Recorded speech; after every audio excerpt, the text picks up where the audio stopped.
Welcome to Surfin'.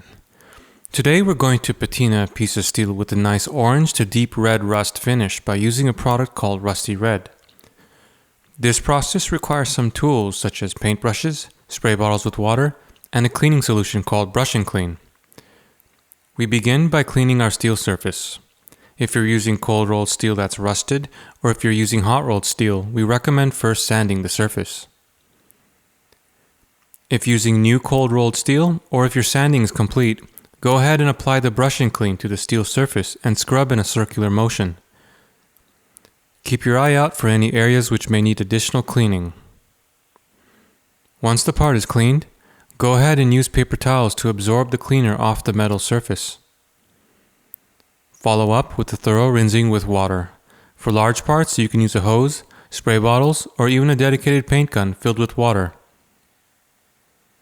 As a last step prior to applying the patina, go ahead and dry the surface with paper towels or washcloths. Now that we're all ready, go ahead and brush the rusty red solution onto the steel with a swabbing motion. Use the brush to fully cover the surface area with a light to dark red finish. Just like the cleaning stage, pay attention to any edges or corners which may need more solution. Do not over-apply the solution. Simply apply enough to ensure the surface is fully red. If you want to keep the current finish, you would need to rinse with water, dry with a towel, and seal. But if you want to produce a rich, vibrant rust, leave the surface as is without rinsing for a minimum of 8 to 12 hours.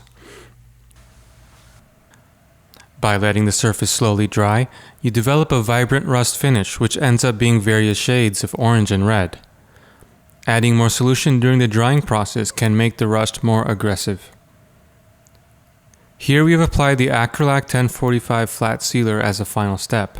The resultant finish is a beautiful rusty red on steel. For more information, check out surfinchemical.com.